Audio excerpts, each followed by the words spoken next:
नमस्कार, कैसे हैं आप सब लोग? उम्मीद है शानदार, जिंदाबाद, जबरदस्त होंगे। बच्चों, दिल्ली पुलिस के रिगार्डिंग आरडब्ल्यूए का एक गिफ्ट जो आप सब लोग जानते हैं कि आज गागर में सागर अनाउंस होने वाली हैं। और गागर में सागर ये ऐसा मत मान के चलिएगा कि इससे सब कुछ मिल जाएगा। पर इससे इस बार जिस तरह से हमने प्लान किया है कि आपके कुछ सब्जेक्ट तो 100% वही रहने वाले हैं। 100% वही चीजें उन्हीं वीडियोस से पूछी जाने वाली हैं जिस तरह से मैं बताऊंगा, अगर आपने सिर्फ वो फॉलो कर लिया तो। हाँ, मैं जीएस के लिए कहूंगा कि जीएस की श्योरिटी नहीं है, पर फिर भी गागर में सागर करोगे तो बहुत कुछ फायदा मिलेगा, क्योंकि हम गागर में सागर में जीएस में भी उन्हीं क्वेश्चंस को टच करेंगे जो 2017-18 से एसएससी के किसी भी एग्जाम में आए होंगे, और उनके इर्द गिर्द जो भी क्वेश्चंस बन रहे होंगे या वो क्वेश्चंस होंगे, उन सब को हम गागर में सागर में लाने का ट्राई करेंगे सारे टीचर्स। तो बच्चे, अभी बहुत सारी चीजें आपको बतानी है, जैसे जरूरी बातें आपकी एग्जाम के टाइम पे जो सबसे ज्यादा टेंशन होती है कि मेरा फॉर्म एक्सेप्ट हुआ, रिजेक्ट हुआ, अभी तो मेरे को यही नहीं मालूम है। तो भाई, आपको क्या आपका एडमिट कार्ड आने शुरू हो गए हैं? ये अगर मैं इसका जवाब दूं तो 2 जोन के आ गए हैं, एक एनडब्ल्यूआर जोन है, शायद एक केकेआर जोन है। तो अभी जो मेन रीजन है जहां से ज्यादा बच्चा है वो सीआर रीजन है, एक राजस्थान का एक अलग जोन है, ठीक है, एक एनआर जोन है, इनके अभी रह रहे हैं। ठीक है, तो ये जोन वाइज आते हैं। स्टेटस आएगा, स्टेटस में आपको आपका शहर पता लग जाएगा, एग्जाम डेट पता लग जाएगी, शिफ्ट आपको पता लग जाएगी, एग्जैक्ट सेंटर का पता एडमिट कार्ड में लगता है। एडमिट कार्ड भी आ जाएगा एग्जाम से 3-4 दिन पहले, लेकिन स्टेटस ही मेन है जिससे आपको आपकी डेट क्लियर हो जाएगी। ये आने शुरू हो गए हैं, अब 2-4 दिन में सारे जोन के आपको मिल जाएंगे, धीरे धीरे किक करके सारे जोन के आ जाएंगे। चलिए, अब शायद सीआर जोन का आना चाहिए, जिसमें यूपी का अधिकतर बच्चा कवर हो जाएगा।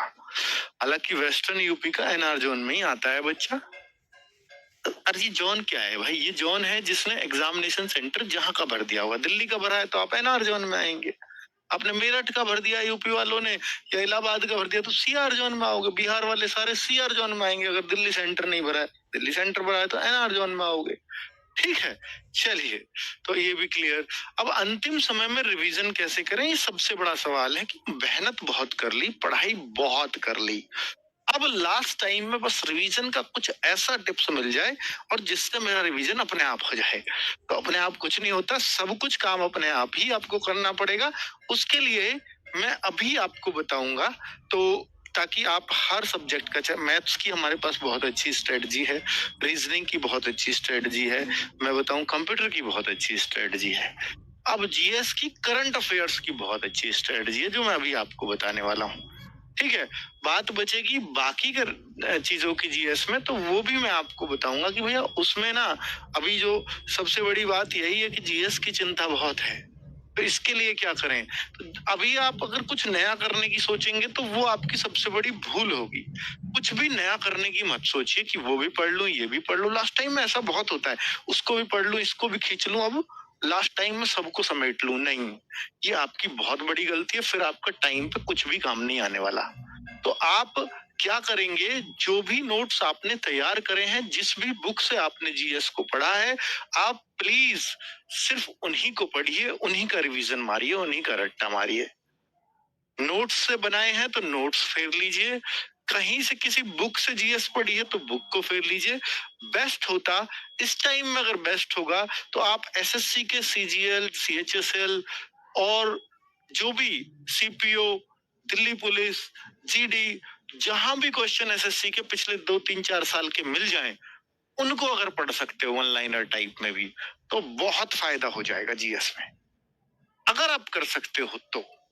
हालांकि जो हमारे टीचर्स ने कंटेंट पढ़ाया है नोट्सों में, वो सारा उन्हीं चीजों को ध्यान में रख करके पढ़ाया है, तो आपको बहुत कुछ उसमें नोट्सों से मैचिंग चीजें मिल जाएंगी। ठीक है, अब बाकी सब्जेक्ट्स का रिवीजन के मैं अभी बता रहा हूँ। मैथ्स एंड रीजनिंग कि ओनली मिनी मॉक अगर आप कर लेंगे इस टाइम पे कि आपका मैथ्स रीजनिंग तैयार है, सर अब मेरे को सब्जेक्ट वाइज या चैप्टर वाइज पढ़ने की जरूरत नहीं है, तो मैं मिनी मॉक दे लूं, इससे बढ़िया कुछ नहीं हो सकता। ठीक है, अगर आप ये मानते हो कि सर मेरा मैथ्स स्ट्रांग है, मेरी रीजनिंग भी स्ट्रांग है, इनकी मुझे कोई क्लास की जरूरत नहीं है, तो आप सीधा सीधा रोज मिनी मॉक आ रहा है आरडब्ल्यू एप्लीकेशन पर, रोजगार विदंकित एप्लीकेशन पर, फ्री ऑफ कॉस्ट है। आप सब लोग ये लगा लीजिए। और बहुत सारे बच्चे लगातार डिमांड कर रहे थे, सर हम आपके पेड बैच के बच्चे हैं, परिश्रम बैच के, 2.0 बैच के, आप पेड सीरीज वालों को 35 मॉक टेस्ट दे रहे हो, हमें 25 दे रहे हो, प्लीज 35 कर दीजिए। क्योंकि बहुत सारे बच्चे कह रहे थे कि सर 25 हमारे लिए काफी नहीं है। वैसे हमने एक बिल्कुल बैलेंस डाइट दी थी आपको, और आपको लग रहा है कि नहीं मेरे कम पड़ गए हैं 35, तो हम इतनी तो आपकी सुनी लेंगे। तो बच्चों, मैंने जब ये मैसेज या कमेंट पढ़े तो मैंने सबके लिए 35 खुलवा दिए, पेड वालों के लिए बोला नहीं था। उम्मीद से ज्यादा करते हैं, ये आपको पता है आरडब्ल्यू वाले, तो वही किया है। सबके 35 मॉक टेस्ट खुल गए हैं। अब देख लीजिएगा, आपको 35 मॉक टेस्ट मिल जाएंगे। ठीक है, कर लीजिए, आप करने वाले होने चाहिए। अब बहुत सारे बच्चे ये भी कह रहे थे, सर जीडी का एग्जाम होगा अप्रैल में, या वो सॉरी फरवरी मार्च में, दिल्ली पुलिस के एग्जाम के बाद हमारा ये कोर्स बंद हो जाएगा, तो फिर हम जीडी के लिए हमें दूसरा बैच लेना पड़ेगा।